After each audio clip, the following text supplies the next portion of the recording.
Labas rytas, mėly konferencijos. Good morning, our guests. I'm happy to see you here at the 11th International Scientific Practical Conference on Changes in Public Governance, which is called National Security in a Democracy. I am Andrius Stasiukynas, and together with Dr. Vidmantė Gadraitytė will be the moderators of the plenary session.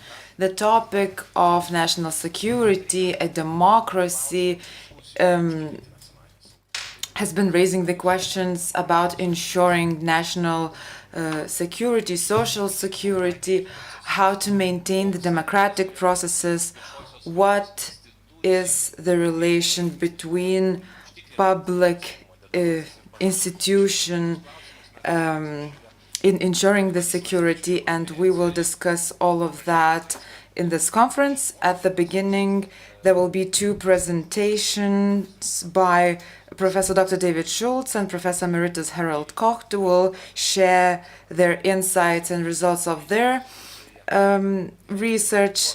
Then we'll move on to the discussion, where together with local authorities, professors, politicians, we will discuss national security. After the break, two panels will take place. Panel A will be on the experiences of Ukrainians, and there will be a parallel panel in another room. I would like to thank the organizers of this conference, Excellence Network of Public Governance, Mykolas Romeris University, Jonas Žemaitis Military Academy of Lithuania, Ministry of the Interior of the Republic of Lithuania, and the Seimas Committee on State Administration and Local Authorities. And I would like to especially thank Vilma Keidūnė and Lina Milonaitė for making this conference happen. I would like to give the floor to my colleague Vidmantė.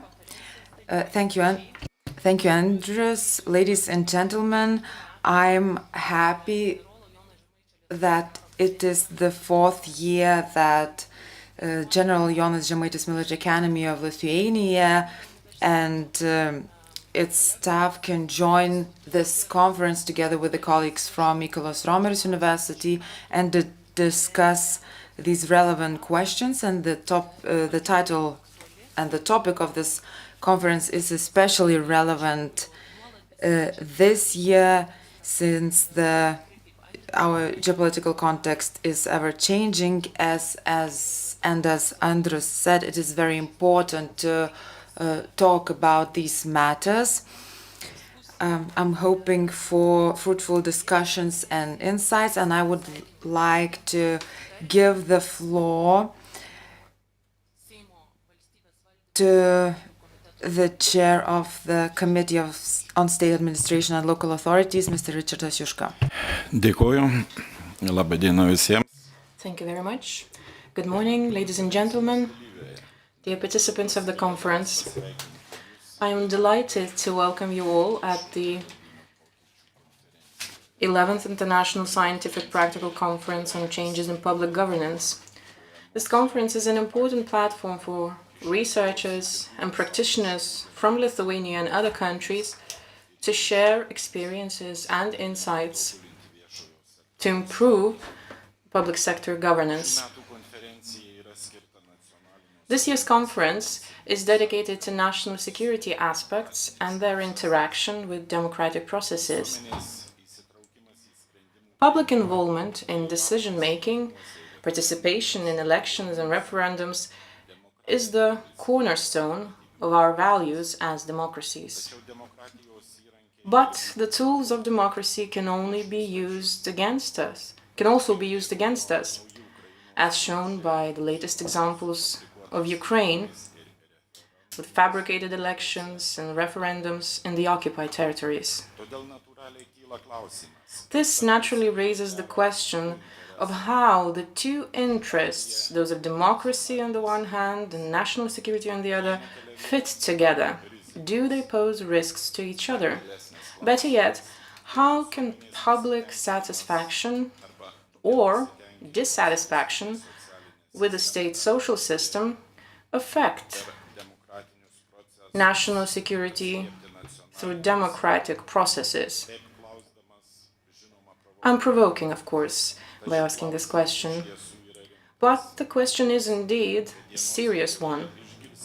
I hope that we will hear some thoughts and experiences on it during the day. I'm very pleased that in the afternoon part of the conference we will have a unique opportunity to hear firsthand about the experiences of Ukrainians, because they are dealing with this dilemma all the time. As most of the participants will connect remotely, we hope that the ongoing hostilities will not prevent this meeting from happening. In the Lithuanian section, Lithuanian scientists will analyze various aspects of the recent reforms of the Lithuanian public sector. They will discuss the experience of implementing the new model of local self-governance and analyze the mechanisms for involving the interested parties in decision-making. While expressing my gratitude to all the conference speakers for their contribution, I wish everyone to enjoy productive discussions, hear new ideas, and have a successful conference. Thank you. Ačiū. Thank you for your speech. And now I would like to give the floor to the Chair of the Committee on National Security and Defense, Mr. Vidaus. Good morning, ladies and gentlemen. Thank you for the invitation. I am very delighted that conferences of this kind take place quite often. And I think it should be this way, as the events in Ukraine show us that we have to talk about it, we have to understand that not only the people related to the military field have to discuss these topics. I would like to welcome such a format for discussing the mentioned issues. And also, I'm happy that on Friday in Klaipėda we had a discussion on the defense of Klaipėda, and the Minister of Defense participated in the events together with the military, and we looked at the topic through the lens of local authorities and representatives of the city, discussed the ways how the civil society together with the military cooperated for the defense of the region and how they took care of the refugees. The war in Ukraine showed us that the flows of migrants are very big and that it needs preparation. People in war zones experience danger if there are not enough shelters, and these are the questions that have to be solved also by local governments: how to protect people, how to protect people in hospitals. And in Klaipėda we discussed the situation of 1945, when the Soviet army was about to occupy Lithuania, that there were massive flows of refugees. They all flocked to Klaipėda and fled Lithuania on boats. And we asked the management of the Klaipėda port whether they are ready to handle a similar situation right now.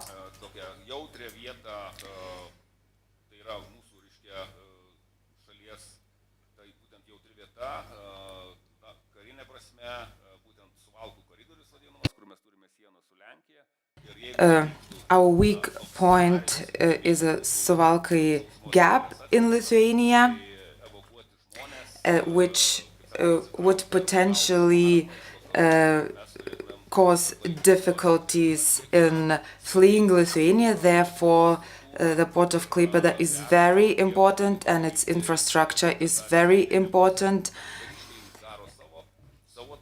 and that there's a lot of homework to be done by local governments.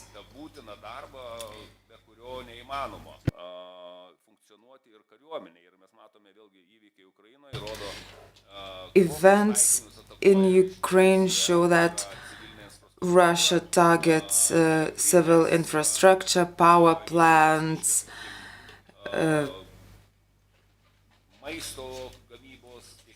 food production and supply facilities and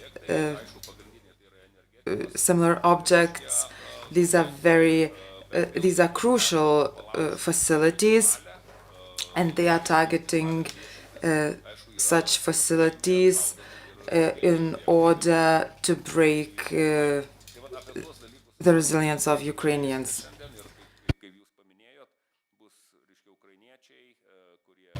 And we will discuss all of the experiences from Ukraine, which is very important. We have to make our own conclusions, and every municipality has to think about how they would organize the evacuation of the citizens, how to take care of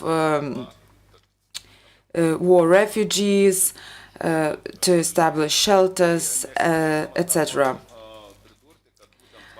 I would like to add that in Palanga there was an international event.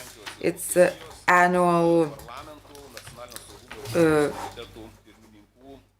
annual meeting of defense committees of various countries.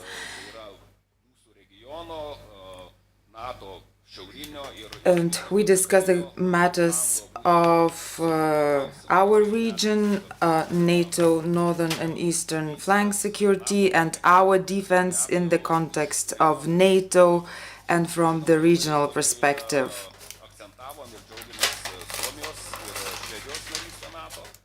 We are happy that Sweden and Finland now have joined NATO, which enforced the security of our region. In case of the events in Suwalkai Gap, Swedish and Finnish allies would be a great help for us.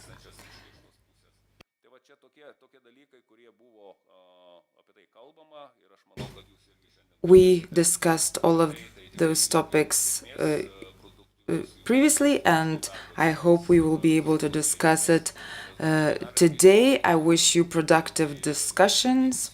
I may join it, and I wish you the best of luck. Thank you for your attention. Thank you, Mr. Chairman, for your introductory remarks. And let us now begin the first plenary session. This will include the presentations by two colleagues, rather partners of ours. To deliver the first one, I would now like to give the floor to Professor Dr. David Schulz, representing Hamline University, USA. He's an expert on public governance and administration. He's a visiting professor at a number of different educational institutions, author of many books, as well as editor of many books. He's also an expert on the US elections and very interested in the public security and management issues. And Eastern Europe, and Europe in general. Today, the professor will talk to us about engaging the public in national security discussions, the lessons of community assemblies. So please, Professor, the floor is yours. Thank you very much. Labaritas. And so I'm normally in the United States when I give my presentations, are actually in Lithuania, but I am in Romania right now for about a week giving some lectures here. So at least I'm in the same time zone, but I do wish I were physically where you all are today. Again, the topic today is called Engaging the Public in National Security Discussions, the Lesson of Community Assemblies. And what I want to talk about today is a fascinating experiment that I engaged in a few years ago with some funding from a couple of NGOs in the United States regarding how at the local level we tried to find ways of engaging the public, getting the citizens involved. And I want to sort of talk about the experiment and then suggest that this may be an option for many of you to consider, perhaps regionally or across Lithuania. But again, I want to talk about the experiment and then think about the applications in terms of what could be done with it in Lithuania. So here's sort of the introduction of the problem. The problem is engaging the public in critical dialogues such as national security is a challenging yet important problem in a democracy. If we think about the whole concept of what a democracy is supposed to be about, in my next screen we'll talk more about this, it's supposed to be a two-way dialogue. It's supposed to be where information is communicated from the citizens, from the people to the elected representatives. They digest that information, and then in turn, they communicate back to the citizens. And so democracy, or at least representative democracy, worked at its best, really does have this two-way dialogue in which there's multiple avenues for communication, of which, of course, I'll get to in a second here, the most common or prevalent feature for how the communication takes place is through, of course, elections. Dear David, Yes. we see just a small slides. Could you just share through all the ekran? Okay, I should be. There we go. How's that? Perfect. Perfect, good. Okay, sorry. So I'll just walk through those couple of slides here. I should have had those before. So again, the introduction to the problem, engaging the public in a critical dialogue such as national security is a challenging yet important goal of democracy. If we think about what democracy is supposed to be about here, democratic theory indicates that the people should have a say over important aspects of the political agenda. Again, today, I'm not spending a lot of time doing a review of the democratic theory literature, but if we were to look at some of those prominent writers in terms of democratic theory, this would be partly or one of the main points they would be making. And with that, also the goal would be to try to make sure that everybody has an equal voice and equal opportunity to have input into decision making. So in some sense here, if we think about it, as I title it here, democracy, equality, and voice, or as sometimes the way I describe it, what democracy is about is where everybody has a proverbial seat at the table. Everybody has the opportunity to speak. Everybody has the opportunity to engage in a dialogue about governance and about the major issues that affect the people and the process. And as I pointed out before, elections in a democracy are supposed to be one of the primary ways for citizens to communicate their preferences and have their input. In theory, what happens is that we have competitive elections. The people get to make a choice. They get to go to the ballot. They cast their choice. And that becomes, again, at least in theory, a very good way of the public engaging in dialogue and articulating what they're interested in. However, there's a problem with elections. Now, I know one of the introductory speakers pointed out how countries such as like Russia are now using tools like the facade of democracy, the facade of elections as a way of hurting democracy. And yes, that's true. But even within a genuine democracy, while elections are one way to secure public input, they don't always foster that dialogue among citizens or between them and government officials. And sometimes critical voices are left out, or people don't feel like their voices really matter. Now, I know in Lithuania, your voter turnout, percentage of the population that votes, is greater than it is in the United States. But still, there are people who don't vote. There are still perhaps critical constituencies. Again, people who feel like, yeah, I could vote, but my voice doesn't really count. I'm just one voice out of several 100,000 or 1,000,000 people or whatever it may be who are voting. I don't really feel like I have input or something like that. And so elections, while important, are sometimes a crude tool for communicating preferences. There's a bias within elections. Again, not everyone votes or is engaged. Majoritarian preferences may drown out important minority voices. Louder or more powerful groups may mute other voices. For example, the way I describe it in the United States, some groups may be speaking with a microphone, proverbially speaking, figuratively speaking, while others are not speaking with a microphone and feel like they don't have a voice. This often results in policies being made that don't reflect the critical interests or perspectives that reflect a fair cross-section of the community.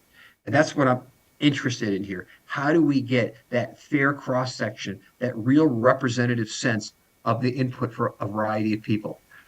Citizen engagement in national security issues, it becomes even more of a problem. While the bias of democracy is a problem in any policy area, it's especially a concern in matters of national security requiring significant public support, where there needs to be significant public input and buy-in, especially if there's going to be calls for sacrifice or if there's going to be significant demands made upon the citizens. That's certainly, they need to have a voice in it. They need to have some kind of an input. So how to engage all? How do we engage who I call the passionately disinterested? Now, I can't claim this term. My assistant, who I worked with a few years ago, she talked about this. She said, these are people who care passionately, who really do care about the issues on one level, but they're disinterested. They feel like, again, their voice can't be heard or won't be heard. How do we get the buy-in or support among critical interests in people? Engagement and voice generally means support and better decision-making. The more voices, the better the representation, the better the decision-making. Okay, one solution, the community assemblies, right? Some people might have heard the term also called citizen juries. One way to address this engagement issue is through the adoption of community assemblies. As originally proposed a couple of generations ago by scholars, the basic idea of a community assembly or jury was first to demographically select a small sample of a desired population in a jurisdiction, a city, a region, a country, for example, a sample of people that mirror in many important ways the larger population. These individuals would be provided with information by experts on a specific topic. They would go through some kind of training, education. The assembly participants would then deliberate and make their recommendations on a topic they were assigned to address. So what this does is kind of almost create a mini, I can't really call it direct democracy, but I will, a mini direct democracy. Educated citizens on the issues get the information they need, they deliberate, they talk, and they make recommendations, which then go on to the policymakers. That's the basic idea. Community assemblies have been used across the world.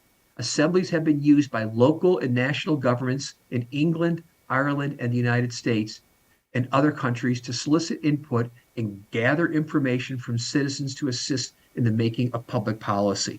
Okay, my experiment. Okay, this is approximately 5 years ago, and it was done at the local level in Minnesota, USA, where I am. 4 cities ranging in populations from 23,000 to 80,000 citizens were selected to engage residents via a community assembly. So we did 4 separate assemblies, 4 separate cities, cities ranging from a smaller one of 23,000 to a larger one of 80,000. And they were tasked to do some things. Okay. So first, how do we select the participants?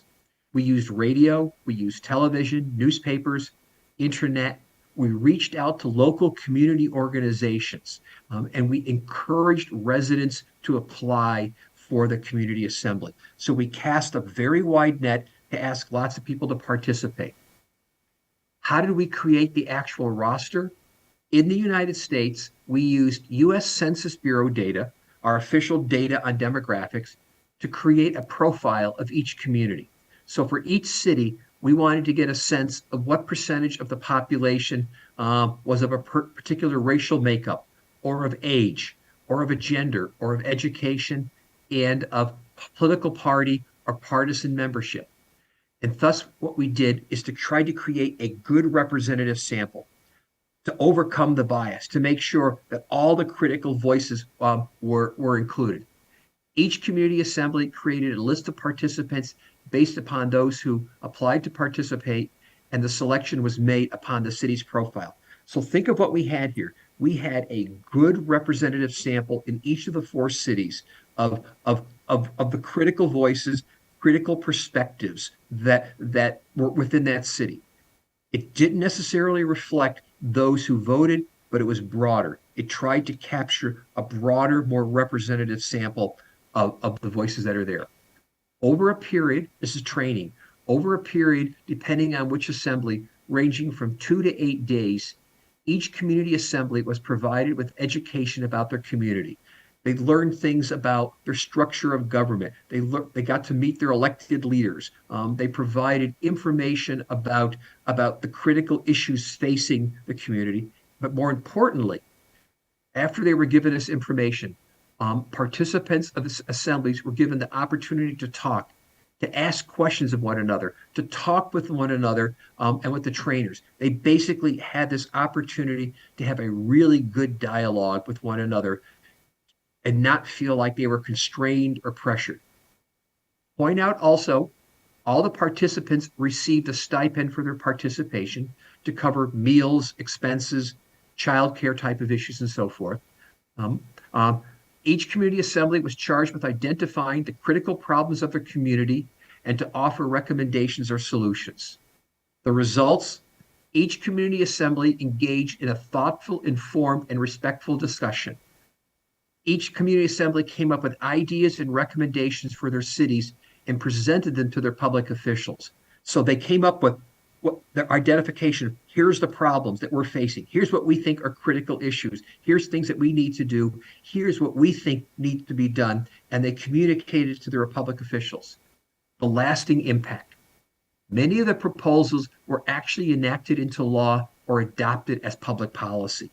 The things that occurred, ideas that came up with, oftentimes the local public officials said, I never thought of that before, or I didn't realize that was a problem, or I didn't realize that people were concerned about this. I hadn't heard about it. Additionally, many of the formerly, quote, passionately disinterested became engaged. Across those 4 cities, I had many of the people who participated who decided eventually to serve on committees in their local government. Some of them ran for local office, but for all of them, there was a sense of growth and engagement and a sense in which they thought they had learned a lot and had a meaningful impact. Lessons learned. Community assemblies are a great way to sort of engage the public in addition to elections. It's a great recruitment tool for future leaders. It can be used for specific problems. And while it has been used in other countries, we might have to think about the scaling up to an entire country. But nonetheless, using these assemblies, whether for a broad set of issues, or if we were to bring them in to say, we want a community assembly to address a particular issue, a particular topic, become ways of really investing participants in important ways. Its application to Lithuania, you could use it at the city or local level for regional or local problems or concerns. You could use it at the national level to test ideas or secure input. And before I get to my last screen here, and in terms of the theme of our talk today, in terms of our entire presentation, if we're talking about national security issues, if we're talking about investing the people in sort of community concerns, I think this could also be a tool. So where I want to end it here, obviously we'll get to questions at some point. I'm telling you at least enough about an idea, about an experiment that I did that's also been used across the United States and elsewhere, and to really get us to think about the question, is there a way that it could be used also in Lithuania, be used by your national government or local governments to address some of the concerns that you've been talking about or planning on talking about today. Okay, thank you very much. I will stop sharing my screen and thank you for the opportunity to present.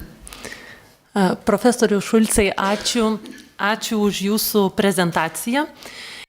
Thank you, Professor, for your presentation. And would there be any questions at this point from the audience?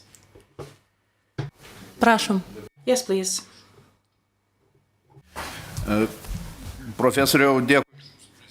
Thank you, Professor, for your presentation. Colonel Paškevičius, my question would be as follows. Have you measured at the end of your experiment the level of unity existing in society? Because at the end, unity of society is what matters the most, or cohesion of society, in other words. This is very important for our region, because different groups may not necessarily arrive to the same consensus. And incompatible differences are difficult to align. So have you measured in any way the coherence of society? And if you did, what results have you received? Thank you very much, Colonel. It's an excellent question here. Now, we didn't have any kind of, let's say, hard measures, like in terms of me being able to say unity increased by 10% or 20%. But let me tell you some indirect measures here. You know, the first thing is that at these different assemblies, all 4 different ones, we oftentimes had people who were politically very, very far apart, you know, who looked at the world from very different partisan or political perspectives. And one of the things that we saw is that during those discussions, they were incredibly respectful of one another, worked together, and really felt like that that they had a chance to learn from one another. And when they came up with the proposals for all 4 cities, what was really remarkable is that the recommendations that they came up with in each of the 4 cities were nearly unanimous. And if that's a measure of unity, I think it's a pretty good one, where we didn't have things where, for example, half the people believed one thing, half believed another. Everybody felt like that they had input and they agreed to it. Beyond the assemblies, and this has been over 5 years ago, 6 years ago now, as I've kind of followed up, many of those individuals who beforehand never knew one another, they've remained friends. They serve together on many of the local committees or local advisory boards that these different cities have, and they continue to cooperate and work together. So if I can look at those as measures in terms of the strength of the support for the proposals coming out, if I can look at the evaluations that the participants had in terms of how they felt about the assemblies and how much they felt like they grew together, and then the longer term impact in terms of these individuals continuing to work together, it's all been very positive. And I really do think, and I know you're asking an incredibly important question here, and I agree with you about unity here. I oftentimes think, and these assemblies showed it, that people don't feel like that they are going to support something if they feel like they didn't have input. And if they feel like they have input, again, to use that phrase here, that they have a seat at the table, part of the compromise, part of the deliberation and debate, that entire process of deliberation is what builds the unity. It's the sense of feeling like they can work, that they were considered, they had that voice. And so a long-winded answer, I realize, but yes, we have lots of indications that the people who walked out of there, out of those assemblies, had a sense of efficacy, unity, cooperation, and continuing to work together 5-6 years later. Ačiū pulkininkė už klausimą, profesorių už atsakymą. Dar Thank you, Colonel, for the question, and Professor, for your answer. We have another question. Professor, my name is Saulius Nefas. I'm a professor at Mykolas Romeris University. You used a very interesting term, passionately disinterested. And it seems that those assemblies were devoted mainly for these kinds of people, for the passionately disinterested. What is also interesting that these 4 cities also contained some very interested people. How did you eliminate those interested people from these assemblies so that they did not occupy the places of the passionately disinterested in those assemblies? Great question here. So first off, I have to, again, credit my assistant, Miriam, and I wish she were here today. Miriam was my assistant in the project, and she's the one at one point who said to me, who we really need to engage are the passionately disinterested. Again, I don't know if there's a phrase that you have similarly in Lithuania, but in the United States, we have a phrase that says the squeaky wheel gets the oil. And what we mean by that is that the groups or the persons that always show up, the groups that always complain or whatever, seem to get the most attention. And so what Miriam said to me, she said, let's reach out, and especially as we're after we came up with our demographic profile, let's concentrate and focus on those people who don't normally show up. And we made a conscious decision, that yes, if there were people who were always involved in community affairs, our preference was not for them. Our preference particularly was first to find, again, to use that term, the passionately disinterested. So there's no question that what we had to do was to structure it in an appropriate way. Now, of course, that leads open the question of bias.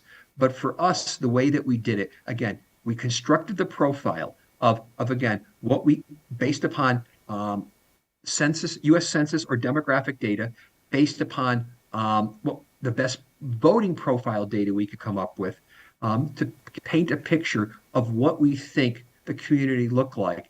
And we chose then individuals who applied, but who are not normally engaged in the community.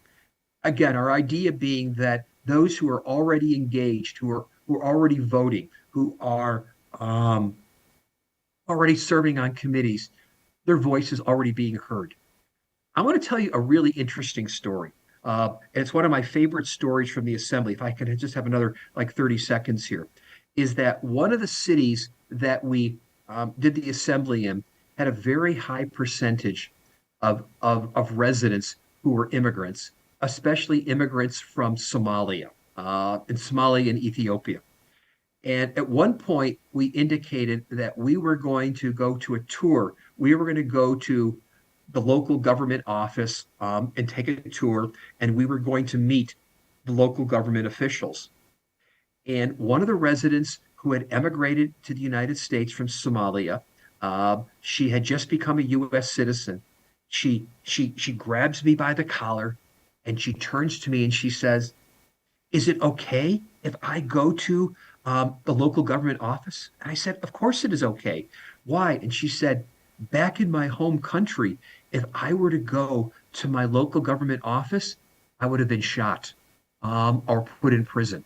And the reason why I tell this story is that it never even occurred to me until this, that some of the people who are passionately disinterested don't know or didn't know that they could go to City Hall, that they had a right to participate, to be involved. And I wonder also, for some of the people in your country, and again, I can't speak for it, are there people who care a lot, but don't know how to be involved? especially maybe residents who grew up during the communist era, who might not know how to participate, or conversely, younger people who don't know a lot about the political system. So I do think there are ways that we can get those passionately disinterested, because they felt like here in a small group also they had a voice. Ačiū profesoriau Deividai. Thank you, Professor, for sharing your very interesting thoughts and experiences. I would just like to remind to our colleagues, those present here in the hall and watching us online on the YouTube channel, that you're also able to ask the questions through Slido app. So please make use of this opportunity if you are watching us online. And I believe we'll move on to the next speaker at this point. For the next presentation, we would now like to give the floor to Professor Emeritus Harald Kott, representing Oslo Metropolitan University, Norway. Professor is an expert on public governance and local public governance. He analyzed the issues of local society. He has conducted comparative analysis, and today he will talk to us on social security in Europe in a Norwegian perspective on challenges to the welfare state as we know it. So, Professor, please, the floor is yours. Thank you very much. I was very surprised and very pleased of this invitation to come to speak at the Conference on National Security. This is not my field of expertise, but I found it a challenge and worth engaging in. So I'm very pleased to be here. Actually, it's the second time that I participate in the conference at the Seimo. I did that as recently as 2 years ago in connection with a project on community development in a suburb of Kaunas, Sandskei. And we had the conference here in this building on public participation in local government, very much on the topic of the previous speaker. But today I will talk about the relationship between national security and the wide field of social security.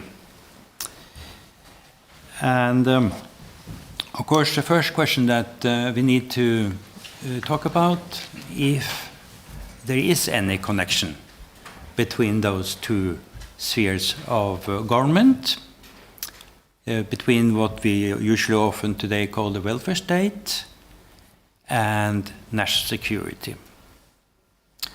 And secondly, we would like to look at what are the security concerns of Europeans now. The two people who invited us to this conference at the beginning mentioned, of course, particularly the crisis regarding the war in the Ukraine. But there are other concerns that preoccupied Europeans at the present. And then I will return to the matters of social security and what are the specific challenges to the welfare state as we see it today. But I don't have this big overview of the whole of Europe, so I will speak to you as a Norwegian, the way we look at it. And it might not necessarily be the way Lithuanians look at it, and you. But I see from the program that you will have many chances to return to this topic in the afternoon.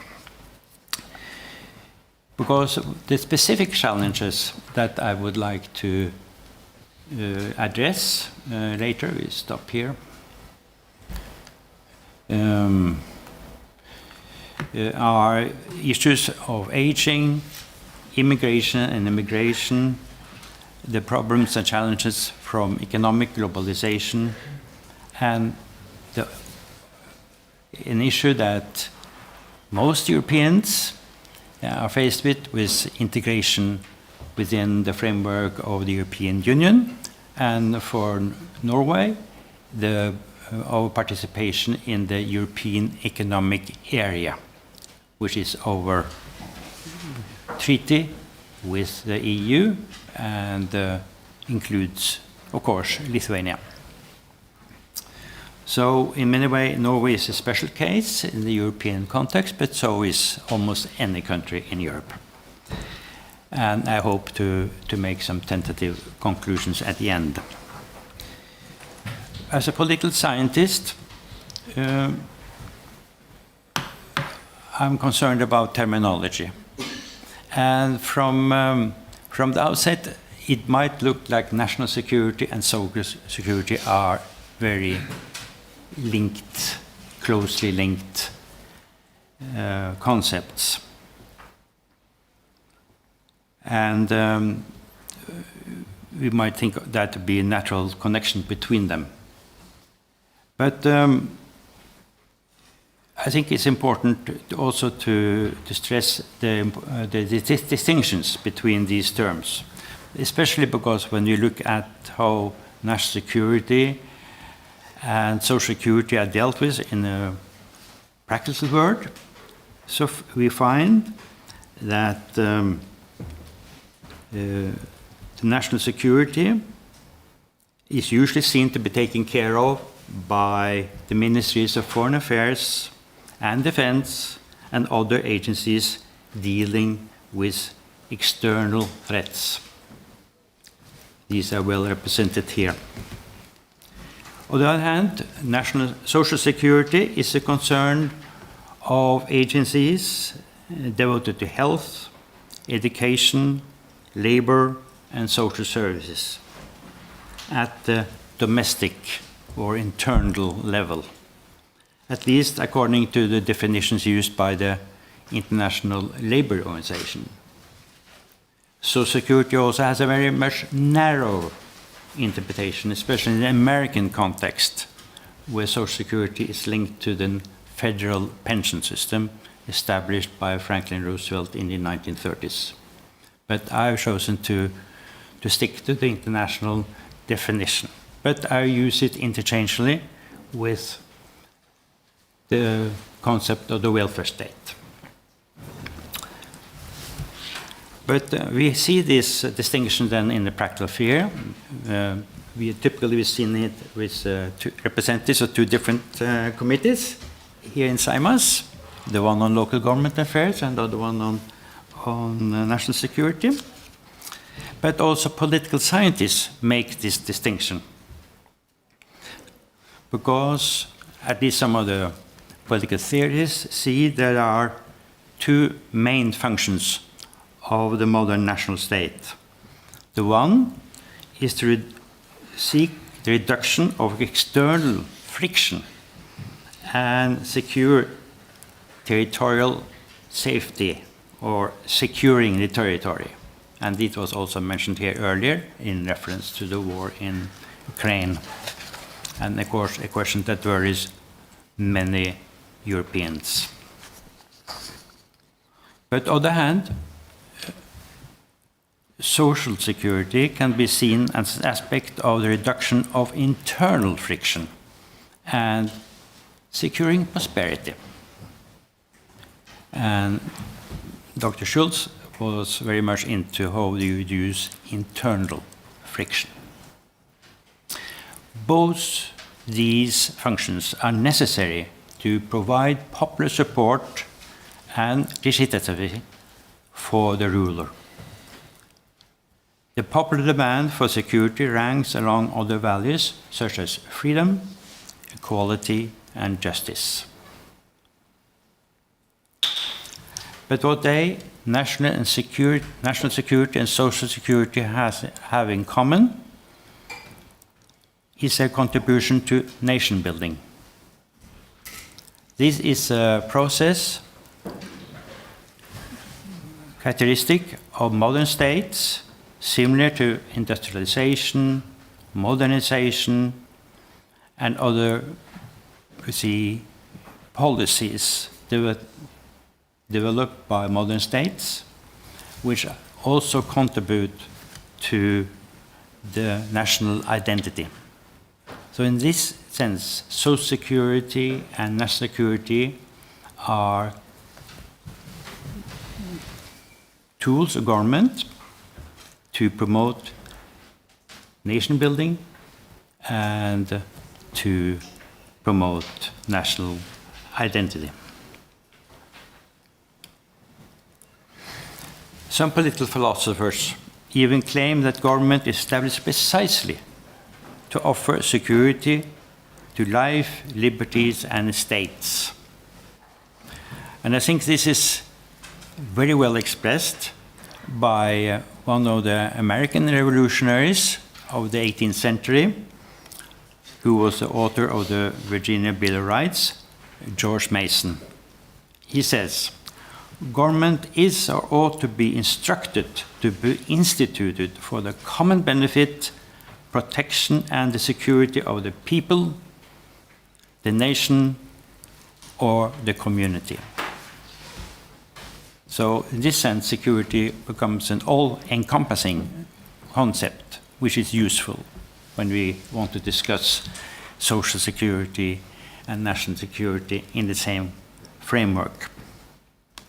And this way of thinking has had a great influence on Western constitutional thought, including the Norwegian Constitution of 1814, which still is valid.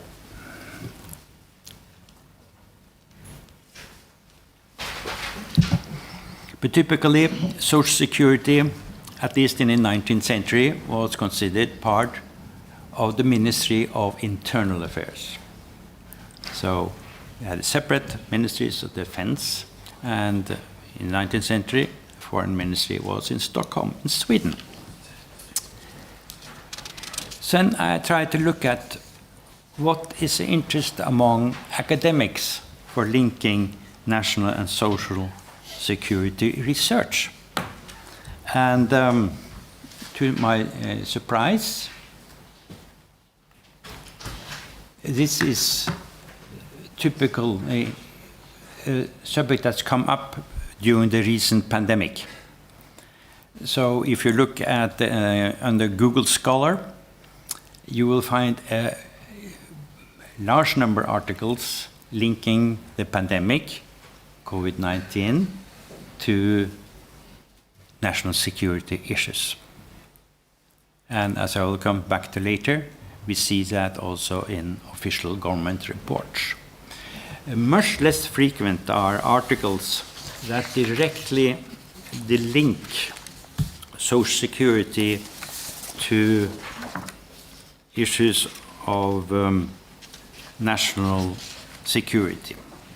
But there are some examples which I have given on my slide here. And one of them, from social security to national security, on the fabrication of economic order. That's a grand subject to address. And a second article here, how to transform from a national security to a social welfare state. This second article deals with Pakistan. General writes how to move from military dictatorship to democracy. But these articles are scarce. So we are moving into a territory that is, I think, new for most of us to discuss. And then it was very nice to see that early thinkers on political thought had a broad view of security issues. But what about Europeans today? What do they think about security? And what we see here is a graph taken from a very recent report from the European Council of Foreign Relations, published in January. It's based on surveys made during the fall of 2023. And they asked citizens in a large number of European countries, actually 11, about what are the issues they're mostly concerned about these days. And they have a rather odd way of making numbers. They take as granted that there are about 372 million Europeans in all, And from their data, they claim that about 74 million are concerned about the pandemic. Just about the same number are concerned about climate change. And then there are quite a large group of people concerned about the economic turmoil, which might have a connection with the pandemic too. And then on the fourth place, immigration, and what might be somewhat surprising, but maybe we should be realistic, Ukraine war came in this survey on the 5th. What is most surprising then is if you look at the national data, and Europeans are far from an agreement on what are the crises that they should be mostly concerned about. I picked out some of the typical countries in the survey, and you see that in Germany, immigration is the most important crisis facing the population, according to what people think. We who follow a little bit on news will not be surprised. Denmark, the war in Ukraine and climate change are of equal concern. In Great Britain, still, the pandemic, COVID-19. In Italy, economic turmoil. Of course, I've been in connection with Italy for about 20 years now, and the Italians are always concerned about the economic turmoil. Poland, neighbor to Ukraine, mostly concerned. Estonia, Ukraine. Switzerland, climate change. Romania, quite surprising, COVID-19. Unfortunately, Lithuania and Norway were not included in the survey. But I would guess that Lithuania comes together with Estonia and Poland would have come together, and I think Norway will be in the same category as Denmark.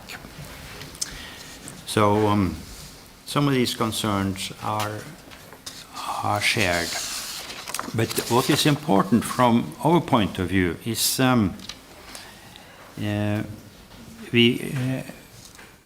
we may have to take the conclusion that there is no common majority view among Europeans regarding the external and internal security threats facing them. And in democratic societies, this may result in quite different policy preferences.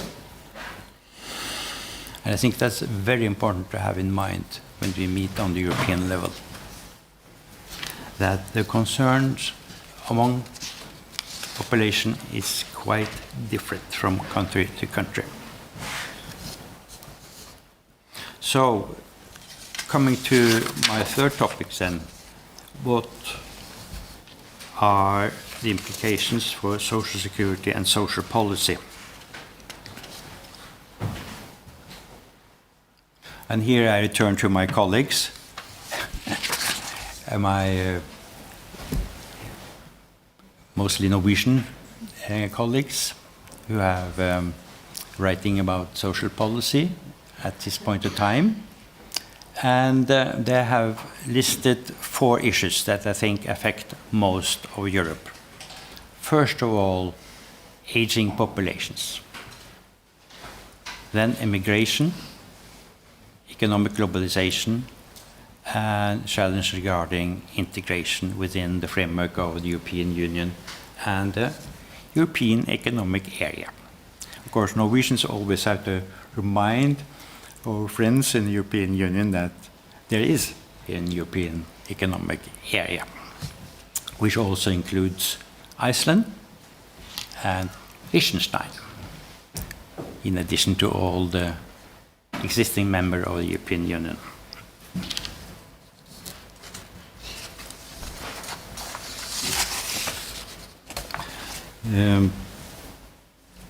But again, even though these are presented as European issues, we must realize that the context for resolving them varies from country to country. In the Norwegian case, we must take into account the impressive growth in the gross national product as an effect of the modern exploitation of oil and gas resources. Nor we also need to consider that expenditures on health and social security have already greatly expanded. Norway already uses 13% of its domestic non-oil GNP on health services by themselves. In addition comes pensions and so on. This is the highest figure in Europe. So it means that using much more money on this, on the field of social security is not easy. The government presented a new budget, revised budget yesterday, and added money for defense, including support for the Ukraine, but not much money for health and social affairs. Let's look at some of the specific problems. Regarding aging, here we see several trends working together. We have seen that the average expected years of life has greatly increased in most European countries. The share of population consisting of older people has increased by 2050. The Norwegian Bureau of Statistics has calculated that the share of the population more than 67 will have passed 25%. 25% will be above 67. While the share of children under 15 will have declined to under 20%. That's the first time in history. But we find similar patterns in other countries. At the same time, we see a reduction in birth rates, also in countries that claim to have family-friendly policies. Just see the Poland. So what we see is a main challenge here is to provide services and care for those in need of assistance. And luckily, also the health of the older people has increased. So fewer in need of public care at the early years of retirement. But what can we do? We have still to provide services in the form of hospitals, nursing homes, daycare centers, and home care. But most controversial is the need to increase retirement age. Norway revised its pension law this year with little opposition,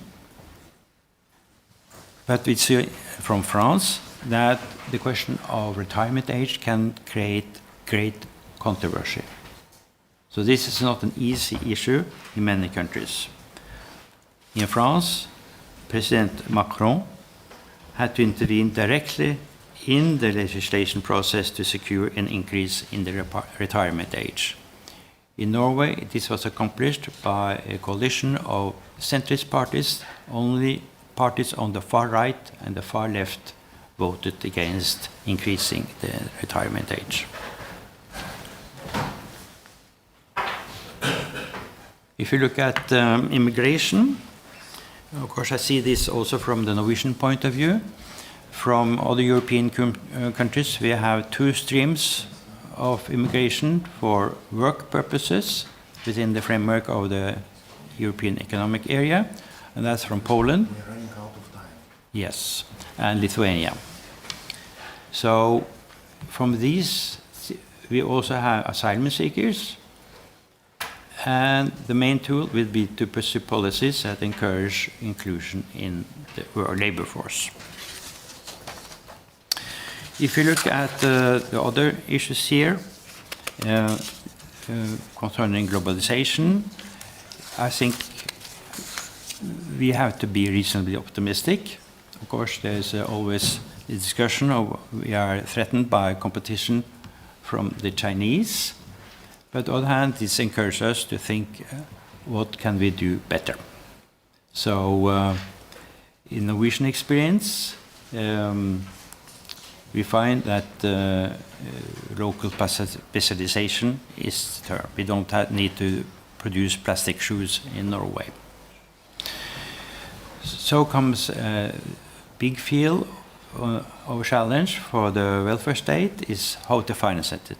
And here are the tools: changes in national taxation, increasing social security fees, local government taxes and fees, pension reforms, as we have mentioned, and then increasing measures of specific regulation, like setting means testing, co-sharing of expenses, establishing waiting lists, and controls. And Norwegian Social Security Agency are very proud to be able to catch offenders.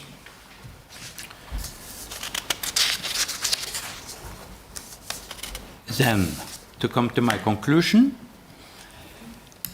the main one, social policy is not an area for fixed expert solutions, giving a wide spectrum of opportunities for political decision-making and other preferences. And then come back to the political scientists. How will they be? What we probably will see is that we will have, in some countries, decisions made on consensus. In Norway, we are able to make pension reform based on consensus, mainly. In France, that was based on position taking. It became a principal issue for the political parties to clash on that particular issue. And we see that on some other issues, like family health, for example, the question of abortion. Some countries, this is a technical issue. Some other, this is questions of ideology. And we see that same in whether social services should be devised to be based on the family, or what we call universalism, that everyone has the right to benefits independent of his or her family situation. This is a Scandinavian model. In Southern Europe, we have seen more emphasis on the family solution. And finally, will we see more emphasis on user influence? Will we move from a situation where we look at the recipient of social service as a client to a consumer, or maybe a decision maker himself or herself? We have some examples from Scandinavia where we allow seriously handicapped to find their own services, but the government pays. But they employ people themselves, decide who to hire, who to fire. My brother was in that case a couple of years ago. It worked very well, but it's expensive. Very fine system, but is very hard to implement. Thank you very much. Ačiū profesoriau. Turime. Thank you, Professor, for your presentation. We have a few minutes for one short question. Gerbiamas pranešėjau, kaip Norvegija. Professor, even though Norway has a huge funds of trillions and trillions euros, why is Norway in this situation that even the Lithuanians are fleeing the country? What's the matter with this process?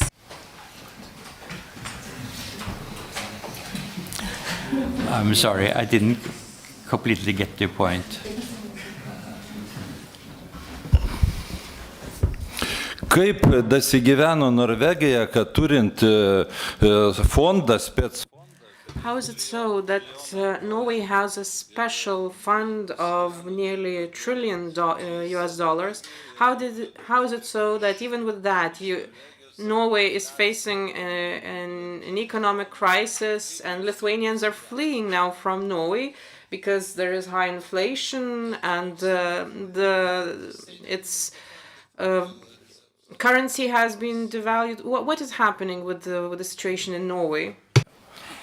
One answer would be from an economist point of view, and that is that you have to make sensible policies to avoid inflation and destruction of the economy in favor of a small elite. We don't want to be the new Dubai or Oman or whatever you find in the Middle East.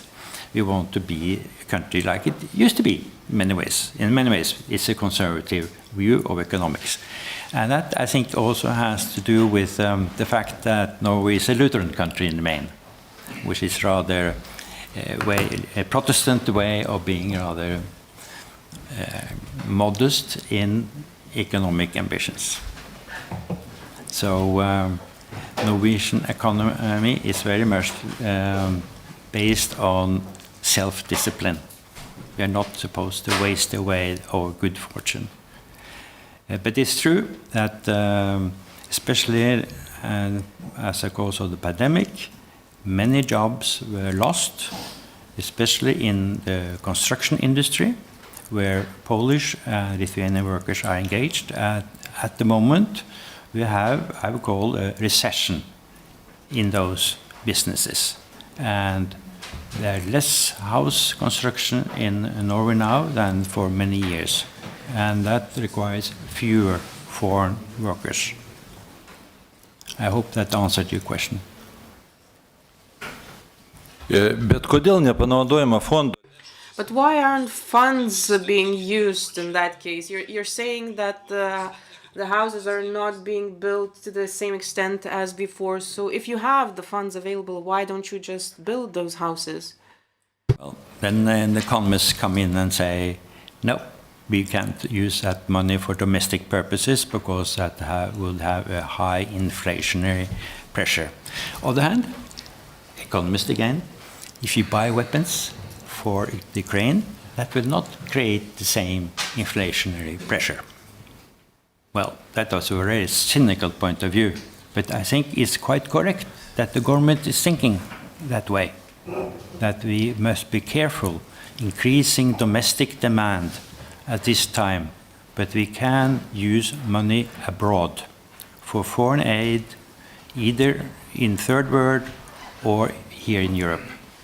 We are also quite involved here in Lithuania through the grant system, the EEA grant system, which I have been a lucky participant of, providing for many purposes in Lithuania. I think there are 10 different program areas. I was involved in one to stimulate civil society. And these, I think, are very good ways of using Norwegian money without creating inflation at home. Ačiū. Jau matom, diskusijos prasidėjo. Tai iš tiesų. Thank you very much. Well, I believe the discussion has already started, and since we have more participants of the discussion, I would like to take the opportunity and present to you the participants of the discussion. So the first is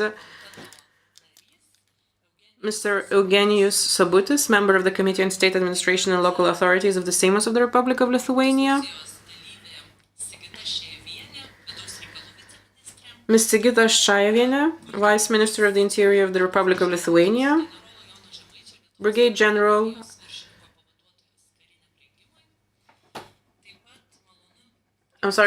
General Paškevičius, as well as Mr.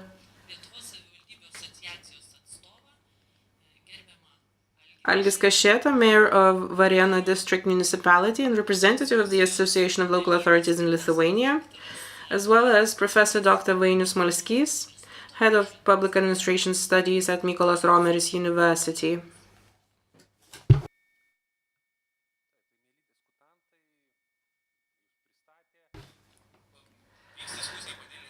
So, we will going to have a panel discussion. We will have 3 blocks of questions. The first one will be related to this year's tendencies. So what are your experiences? What would you single out as some of the more important aspects to be pointed out? The other block of questions is connected to your experiences and challenges, and the third will be connected to your recommendations for Lithuania. So I will identify the questions to all of you, and each participant of the discussion will have up to 5 minutes to express your own ideas in responding to the question.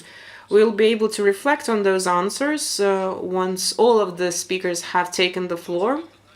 So let me now give the first question, and I would then like to invite participants of the discussion to engage in the discussion. So my first question is as follows. What would you identify as the main recent challenges in public governance in ensuring national security?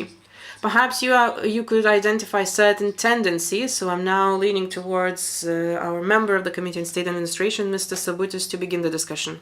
Ir kiekvienoj diskusijai tokie klausimai. Thank you very much. As with every discussion, those questions are not that easy, especially when one of the professors today has rightfully mentioned that we shouldn't try to set different groups against each other, and we tend to set national security and social security against one another. And this is especially relevant in today's context, bearing the war in Ukraine in mind. Such clashes of opinions may be manifested in the politicians in particular.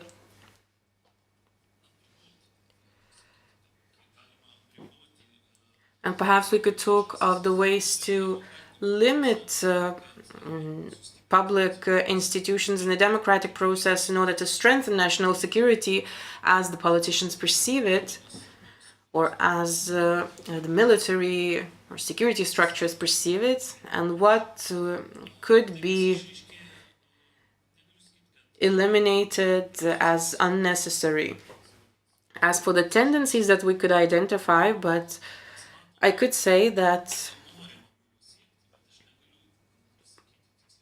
well, I couldn't tell you exactly whether or not the goal was achieved, but in general, the goal was to ensure proper interinstitutional cooperation. This was the main goal, and I believe Sigita will tell you more about that from the practical point of view. I believe the mayor of Varėna will also be able to tell you more on the practical aspects of that. But for local self-governance, interinstitutional cooperation is important, and we bear in mind not only social security and education, those two areas in particular, but as for interinstitutional cooperation, this also affects national security issues. The Parliament, the National Security and Defense Committee are those institutions that are the main stakeholders in addressing national security issues. As for the local self-governance, whether there are any positive tendencies in addressing national security issues at a lower level, perhaps it would be difficult to say to me, but there are certain changes in the understanding that national security is becoming a priority area.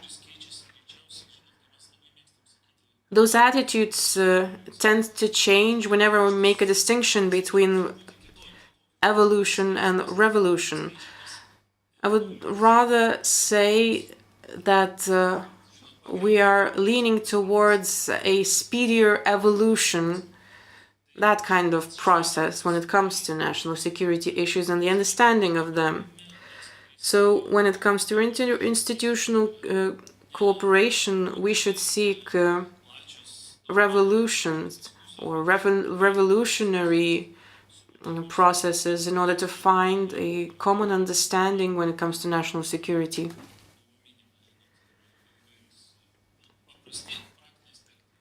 Some very simple practical aspects could be mentioned, such as establishment of shelters or temporary shelters.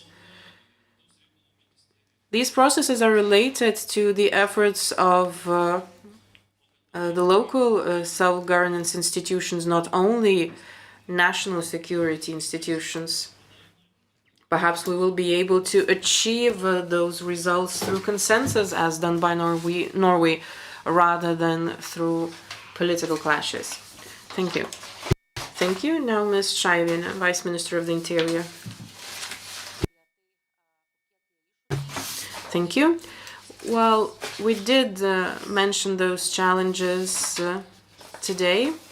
I can recall that a couple of years ago, we started the processes related to reinforcement of national security, and today we can say that we have definitely come out stronger. As for some further challenges to be identified, I believe we could focus on the threat itself rather than the measures to protect ourselves from it. Technologies are entering the public sector, public governance sector, and this might be a blessing and a threat. We have to be able to manage those technologies properly. As for interinstitutional coordination, the process is gaining pace. We would like it to be more accelerated, but together with colleagues and with our staff, we've identified some of the ways how to increase the engagement of society in local self-governance. And the challenges that we are dealing with today are rather wide-ranging, and the public sector is forced to adapt quickly, and we are doing so. We are quick to respond to the cyber attacks. Lithuania, as well as the rest of the Baltic states, had to recently address cases of intimidation when many educational institutions received threats, explosive threats. In the end, we managed to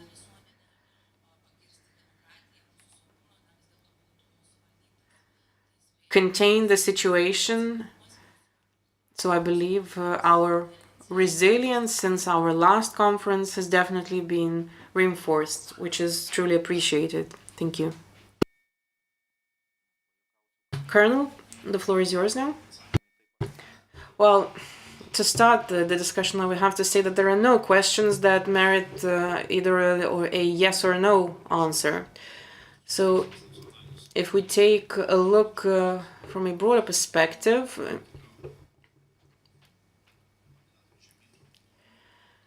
and we go from national security strategy to a lower level strategy, that of deterrence, then this requires the unity, institutional unity, as well as coherence of society, as well as coherence of the allies. The state must implement diplomatic military information measures in order to achieve its end goal. The question is how we use those measures and through what means.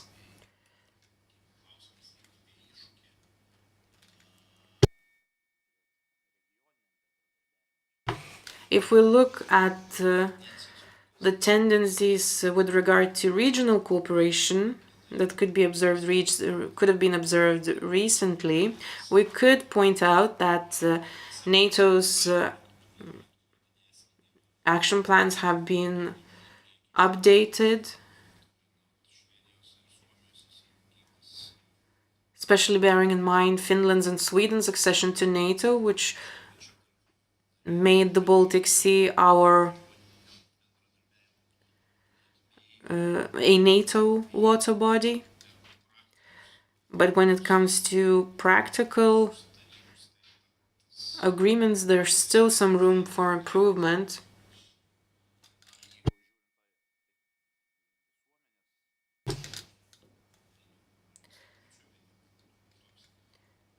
If we talk about public coherence or interinstitutional cooperation, I believe there are still some challenges that we need to address, although we're heading in the right direction. We just need to strike the right balance. It is very important to avoid overlapping, and there's still some interinstitutional overlapping that we need to address. So to finish with a rhetorical question, I would say as follows. If we agree that we are facing a hybrid war, the question is, are we at war or not?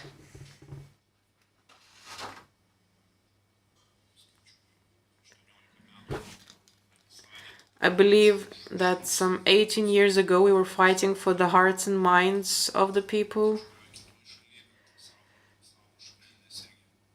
Even though the war is taking place at a great distance from us, we were still fighting for the hearts and minds of our own people to find support for our engagement. So finding a way how to reach the heads and the hearts and minds of our people is one of the ways to address those issues that we are dealing with. The Mayor of Varėna.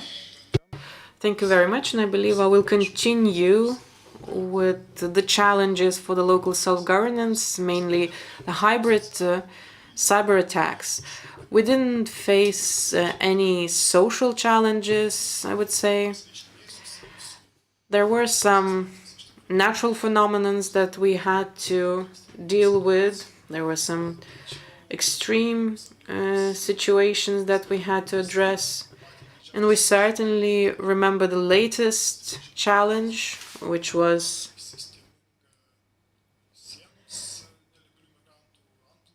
the systemic attacks of migrants on our border with Belarus, orchestrated by Belarus itself. This situation has demonstrated some of the problems that we were unable to see to that point. As a former member of the Seimas Committee on National Security and Defense, I went through some interinstitutional trainings, but the situation, the actual situation has demonstrated that the system is not effective in general, and we need a functioning system. So what lessons have we learned when we were forced to address these issues anew? I wouldn't say that everything was terrible, but the interinstitutional cooperation during the first days of this migration problem was definitely lacking. What we still fail to address today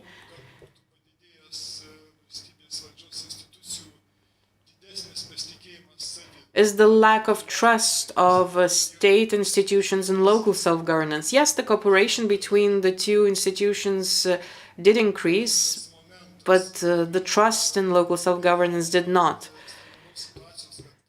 And it seems that we are waiting for another extreme situation to identify other issues in this interinstitutional cooperation. For instance, if we take a potential nuclear incident and we had to address evacuation, especially that of the citizens of Vilnius,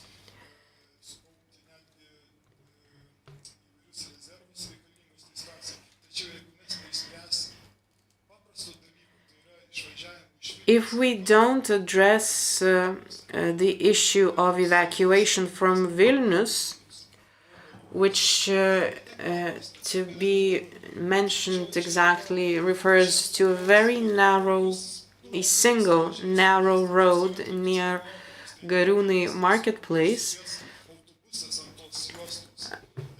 I mean, even if one bus is unable to pass this road, then nobody else will be able to leave Vilnius from this road as well. So mobility issues are very important. health system is another one which poses some further challenges. We have people of pensionable age that we have to think about. We have a shortage of healthcare specialists in the regions. Some of those specialists come to our region from elsewhere, and the people get the services that they need, but the healthcare services will be paralyzed in an extreme situation because of the shortage of specialists. So there's still some room for improvement. I've mentioned just some of those problems, but I would just like to say that I'm really happy that the interinstitutional cooperation is gaining pace, and I believe we will have a chance today to mention some of those positive aspects of that cooperation, and I will definitely do that at a later point. Yes, so the devil lies in the details. So there are two ways to exit Vilnius, and both of them are jammed every evening. So there's definitely some things to think about. Okay, now let's listen to Mr. Vainius Smalskis. Okay, colleagues, so some good things have already been mentioned related to interinstitutional cooperation. Not everything is going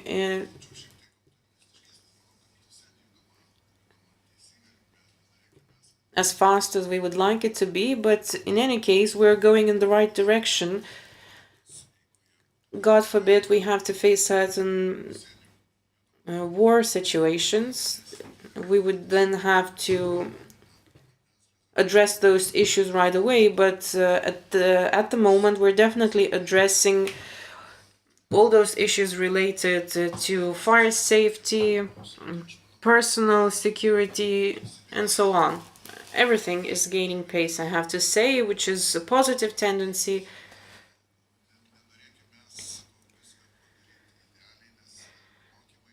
We cannot make sure that we have an ideal situation right away. We have to achieve this ideal situation through training, through exercise, and the different institutions are growing through a certain educational process, which I believe is a positive tendency. As for the interinstitutional cooperation between the state and the local self-governance institutions, that's a process of democracy, and those decisions that are taken from top to bottom, they always take time, but that's the reality. This is the only thing that I wanted to say. Thank you, Professor. Now, would there be anyone willing to respond to what has already been said? And I'm looking at the discussions of the panel, at the panelists, but I believe there are also other people raising their hands. The member of the Seimas, Mr. Valkiūnas, is also willing to respond. Okay, so let's start with Professor Guogis. And let's agree that you all respond to what has been said by the panelists or ask your questions. And once we listen to all of those questions and reactions, then we'll listen to the answers. I would like to respond to Mr. Valkiūnas and to what he has said. Mr. Valkiūnas, you're waging the war on the wrong people, both in the Seimas and abroad. Yesterday you asked the same provocative question to the representatives from Norway, which were not entirely ethical, I must say. And you, as member of the Seimas, together with other people who are with you, I think that you are missing out on those who actually have to be contacted. In our presidential elections on Sunday, you know the situation about candidate Eduardas Vaitkus. You, members of the Seimas, caused the situation that he was legitimized in our political system. It's a fact that, and that's what you need to do, because that candidate is openly pro-Russian, who is a threat to our national security internally and externally. That's what you need to address. I would like to ask everyone to ask questions that are related to our today's topic.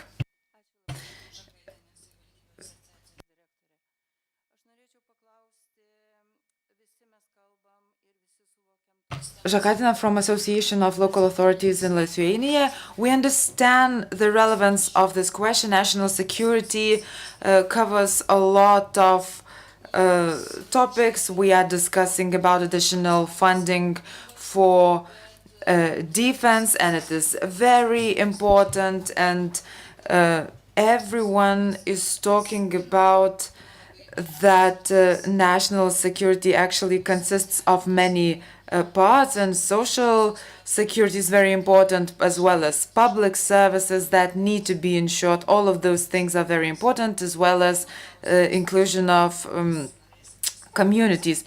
My question is the following.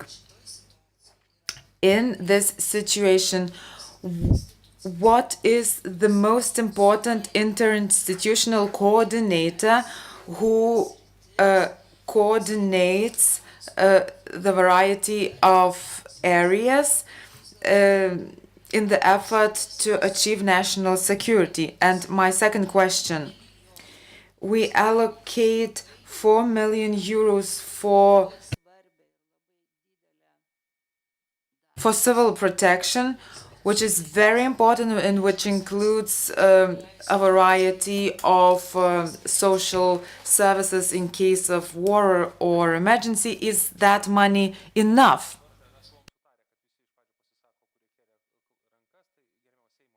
And member of the Seimas, the floor is yours.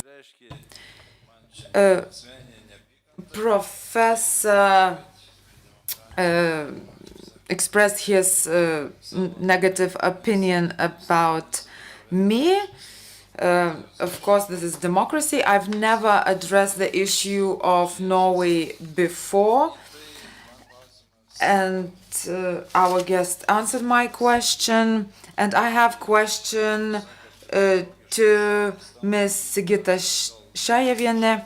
You are talking about hostile countries and nations, and we make culture, sports a matter of politics. Maybe it raises additional unnecessary tensions between our countries. This is not personal. Let's go back to the panel discussion. We had 3 questions by the representative of the Association of Local Authorities, members of the Seimas, and maybe Sigita could start answering those questions. I'll begin with Mr. Volkūnas' question. We are talking about the polarization in our society, which is an issue in our current situation, and the question whether the culture sports are matters of politics is a good question, but our national security is more important than that, than the ambitions of hostile countries to influence our people. Both state and local governments have to pay attention to ensuring the solutions to these problems.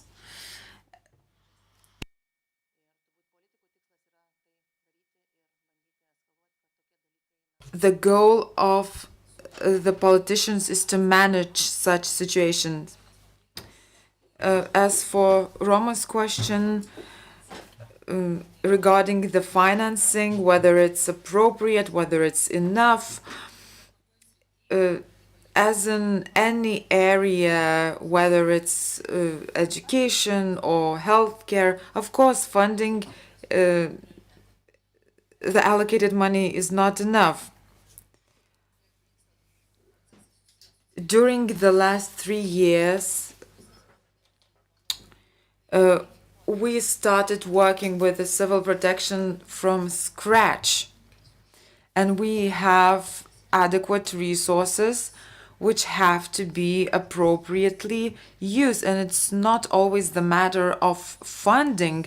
There are good examples, the examples of leadership, the inclusion of communities into solving certain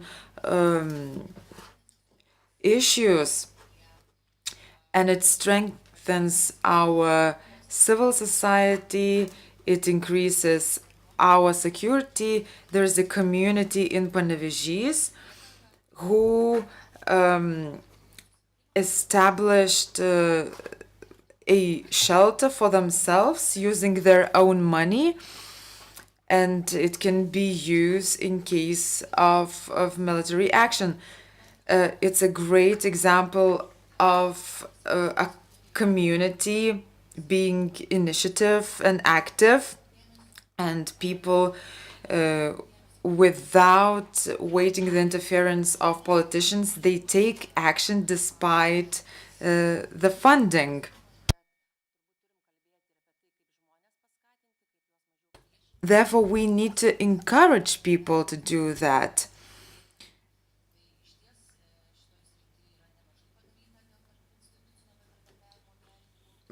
So the institutional cooperation has been improved. We have created a new model that is about to be launched.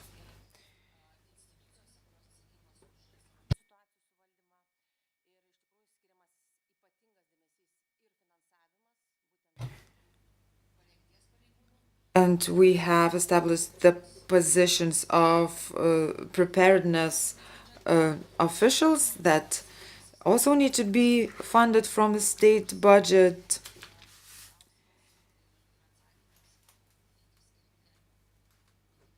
So my answer that the finances are not enough, we need to pay attention to those areas. Mūsų atsakymas tikriausiai, kas norėtų dar? Thank you for your answer. Mr. Algis Kašėta, Mayor, as for those 4 million for civil protection, it is important to learn from the case of those illegal migrants. We need to be able to solve financial issues very quickly, and we have to establish crisis management funds which would be very helpful in solving certain issues swiftly.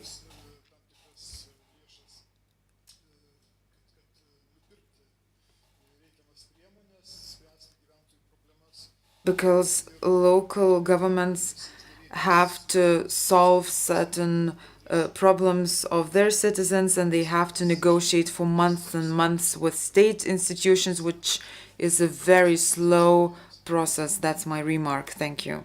Dar į tas klausimus norėtų kažkas sureaguoti. Thank you. Would there be any other reactions from the panelists? Colonel Paškevičius?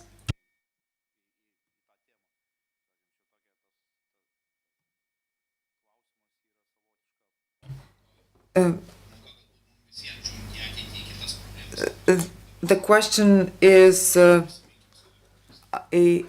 lesson. Let us remember ourselves in 2020, and in 2020 nobody was thinking about war. The military has been always thinking about war. And let's answer these questions. And this is the roots of the lack of funding. And as the professor said, it's the question of speed, because we want to do everything right away. But several years ago, we weren't even thinking about these issues. Chair of the committee, Richardas Juška.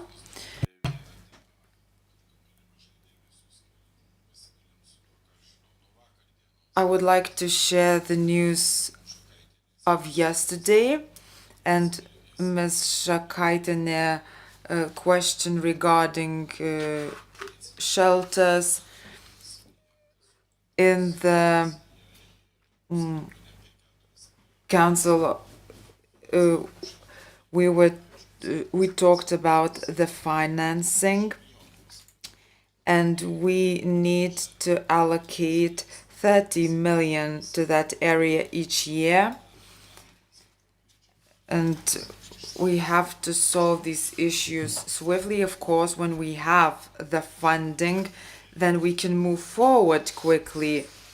But everyone understands it. I'm happy that local governments, local authorities are very proactive and are ready to solve these issues. I liked Professor David Schultz's presentation regarding the polarization of our society and the problems related to national security. He gave us the recipe of what can Lithuania do. We can adapt that those examples that were mentioned during the presentation, the examples of community assemblies, which could be employed by our politicians.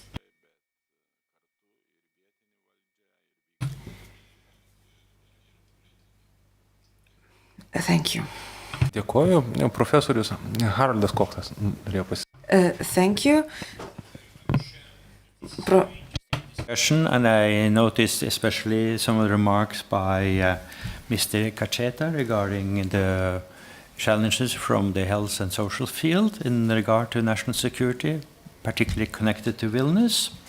And I think I had to, of course, abbreviate my remarks. And one area that we did discuss is the importance of cooperation within the EU and the European Economic Area. The Norwegian government published a report just last month, independent report on our relationship within the EU EEA cooperation network, and in its report is very comprehensive. There's a special chapter on cooperation within the health sector. And it's quite interesting because this is an area outside the present cooperation and the treaties of the EU, but it's quickly developing, and from Norwegian point of view, from Norwegian government point of view, very important. And in this report, it is particularly mentioned that cooperation within the health field will strengthen national security. And it's the first time I saw any of that in an official report. Thank you. Taip, dėkoju. Na, tikrai diskusija įsisiūbavo. Well, the discussion has already gained pace. Let's move on to the second part of our discussion. And my second question to the panelists is as follows. What best practices could you identify at the local self-governance level? How would you see the interaction between national security institutions and local self-governance? What would be the future in Lithuania in this respect? Let's begin with Mr. Sabutis. Well, this is an even more difficult question than the first one, I have to say. Well, to answer that question in one way or another would be impossible. I wouldn't even like to go into detail. As I was listening to the keynote speakers and wondering what I need to say during this conference, I thought to myself that engagement of the public is a reciprocal process. Both ends of this interaction need to be engaged. And Professor Schulz has also presented a very interesting example for us. We are well aware of this expert. We call them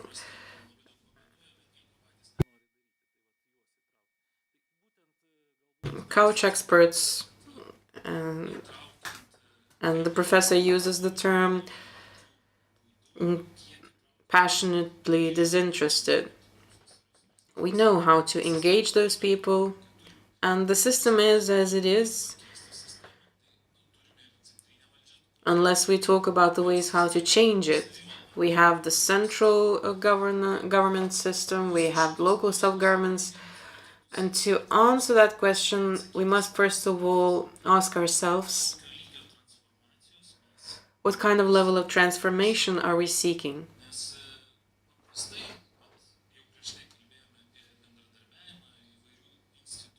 We talked about the interinstitutional cooperation and the level of engagement of the different institutions, and at least we have achieved a state where everyone is feeling a sense of ownership in addressing certain local issues. We all feel a sense of ownership as a head of the family or a holder of a certain public position. So similarly, questions must be addressed in different areas by different stakeholders. And first of all, we have to have an understanding as to what kind of transformation we are seeking. We talked about 4 million euros or 30 million euros. I believe the military has different figures in mind, much bigger ones. And it's those funds that we earmark are always not enough. Everyone is willing to get more funds for the area that they are working in. As to who is going to coordinate those efforts, I find it difficult to answer that question. As a politician, I can always say, sure, let's establish a new institution in charge of coordination, who will be looking for this link or connection with those other institutions. That would be the obvious answer. But I believe, and here I'm referring to what Professor has said, yes, those were some negative comments, and I believe I wouldn't dare to disagree with them.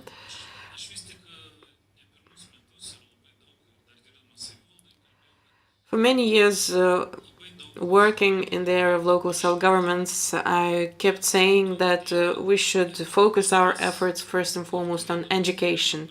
Whenever you are educated and have an informed opinion on many issues, you don't need any proper training then. Professor Schulz has mentioned that even those who have gathered for those assemblies, they were explained by professionals as to what they're doing there. I'm sure that there are people from the Ministry of the Interior who could say, well, those are very simple and plain issues, so why we need education in that? But there are people who need to be educated on some very simple issues, and there can be some resistance in that. The earlier we start with this kind of education, the better the situation will be. And I bear in mind not only patriotic education, I bear in mind mainly the explanation on how the state is functioning, how the state is being run. So the earlier we start this kind of education, the more trained and prepared intellectually the people will be at a later stage, and we will not be forced to find some sort of ways how to better engage them. Starting then from education before we can then actually engage them. I'm sorry for taking too much time, but that would be my answer. Aš turbūt kitą tada kampą paimsiu. Perhaps I will start from a different angle when it comes to the best practice examples. Some very important issues have already been mentioned, and when it comes to those challenges, education is definitely a very important area. And how can we engage the larger society? Certainly, we should start from the earlier stages. We should start that process from schools, together with the Seimas and the Seimas committees.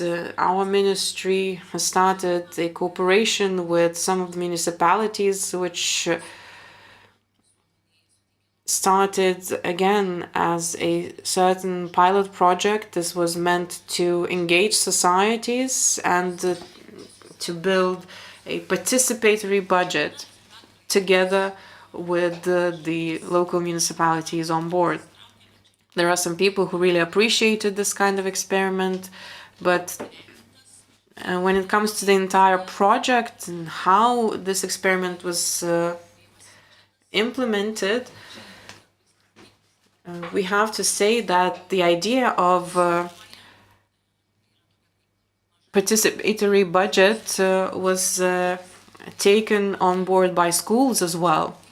In other words, school children are also now discussing how they can get engaged in building the budget of the school. This is an example of how we can nurture our civil society and the future generation of leaders. So that's one of the examples of best practices. From our practice, we've also observed that some of the issues that we're dealing with are systemic ones, making it difficult to understand who's responsible for those issues. So we dealt with the migrant issue, we dealt with the issue of the acceptance of Ukrainian refugees. We've learned certain lessons, but the idea of trying out certain things at some of the contact points at local municipalities is a very important tool. I appreciate my colleague Vice Minister joining me in addressing certain anti-drug tools in some of the municipalities. And what started as discussions were later introduced as specific measures to eliminate drug problems in some municipalities. Eventually, we've managed to map criminality across our country. We're now cooperating with Kelmė municipality. We identify those areas with municipalities that present more challenges, and we believe that the model that we have developed is really effective one, and municipalities are getting on board much more actively. In the meantime, local communities are getting more engaged in addressing those issues as well, because they see that those measures that we are implementing are effective. And another important aspect to be mentioned is upgrading of skills of local civil servants. Cybersecurity is no longer a new challenge, but this is the area where upgrading of skills of local civil servants is important. So we focus a great deal on this area. We begin our training with the leaders, and we also engage in training the staff of local administrations as well. And finally, continuing the sharing of best practice between local municipalities as well as sharing of international best practices is very important.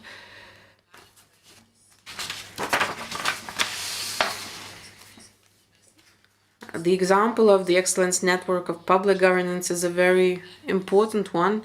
It ensures us an opportunity to share best practices not only at a local but also at a international level, and certainly people working in municipalities should not be left behind. However, the public governance reform will evolve in due time.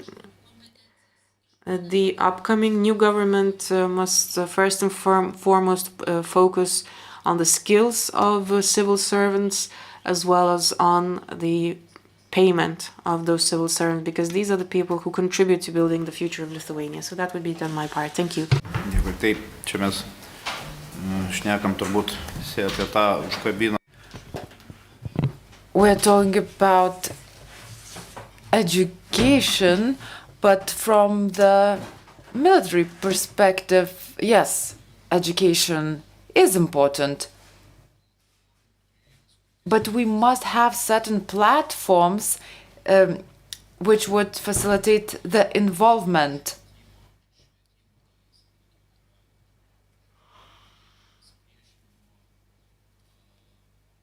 In the area of educations, we have certain tools for training. We are about to finish our textbooks for 11, 12 year students.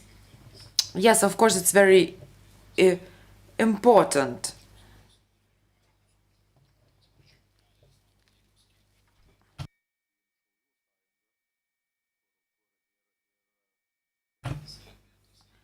I would like to mention also the Rifleman Union, which has both military and civil elements in its essence, where people could get involved, and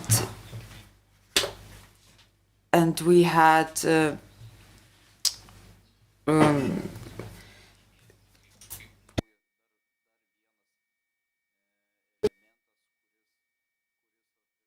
commandant units training in Lithuanian cities, which is also very important, so that the regions can be prepared to cooperate with other regions.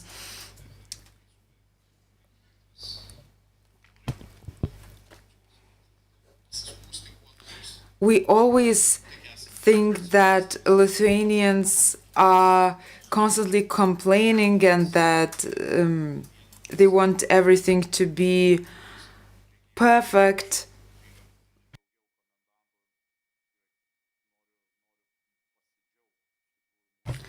And I'm very happy about that training. And I'm happy about the cooperation between the police, firefighters, and state structures, as well as municipalities. And here we're talking about things that we don't have. But municipalities have their plans and they implement those plans. And I'm very happy about that, because such proactive approach is very understandable to us as military people. So this is my observation that needs to be maintained. Tai kolegos, dabar norėčiau daugiau optimizmo nešti į mūsų diskusiją. I would like to be more optimistic. Yes, we are worried about the previous presidential elections and certain social implications of them, but I would like to say that that data is not precise. There are countries in the European Union where radical politicians get elected, while it wasn't the case in Lithuania. However, the numbers are concerning because approximately 50% of people did not vote. And there are other surveys, and 61% of Lithuanian people are ready to get involved into civil defense. 56% are ready to defend the country. And I'm happy about the statistics, and I believe that institutions that also had to do with such improved situation.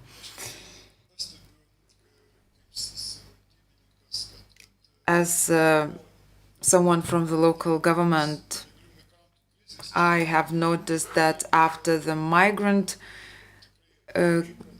crisis, we had a lot of trainings related to this issue, which were very mutually beneficial for all institutions.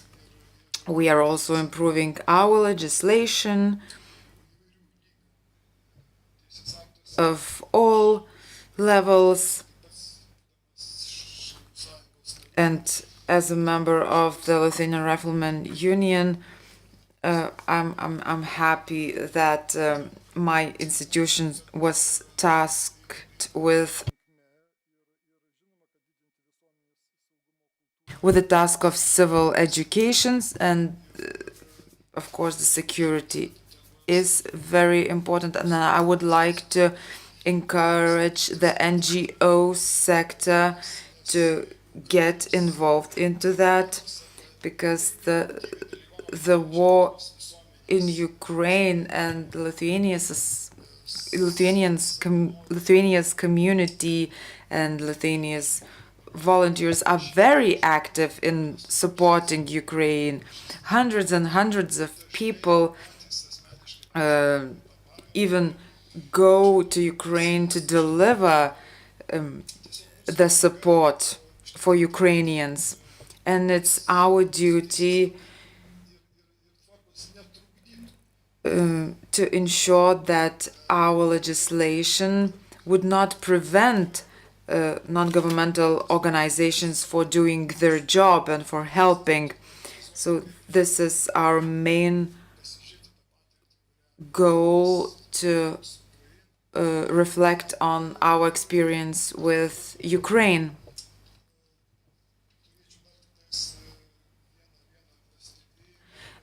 And one more remark of mine.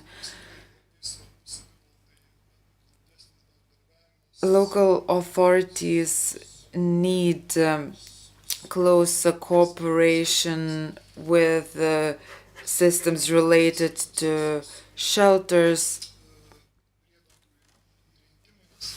and establishing of shelters.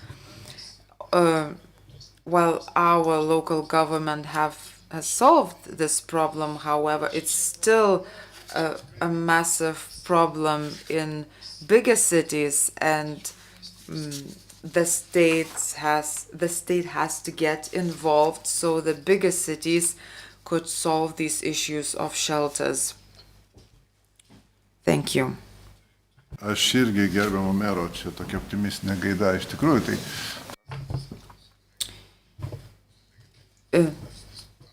we were discussing with Dr. Vidmante Giedraitytė, and yes, 52% of Lithuanians have supported Ukraine. They donated money, they provided help.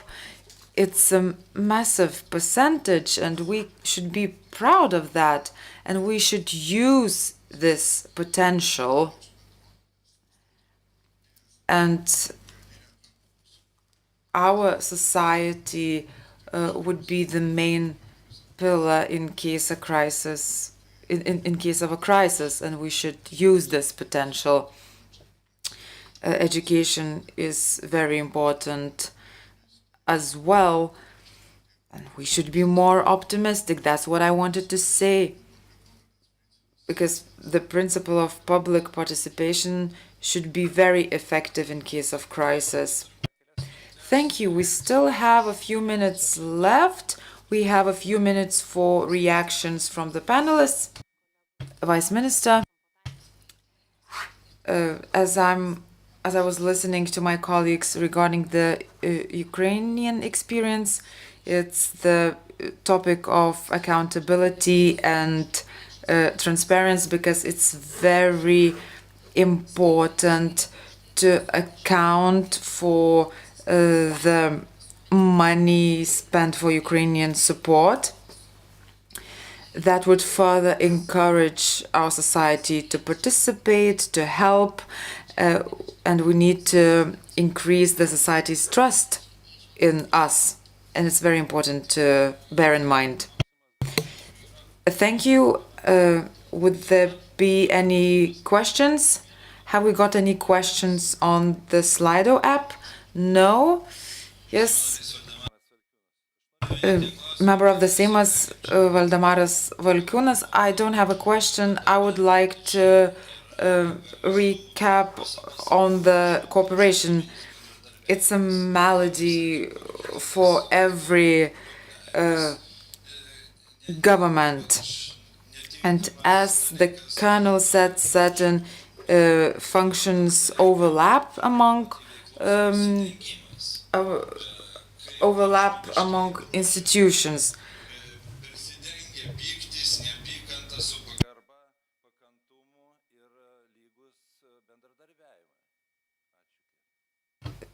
Maybe it's just a natural overlap.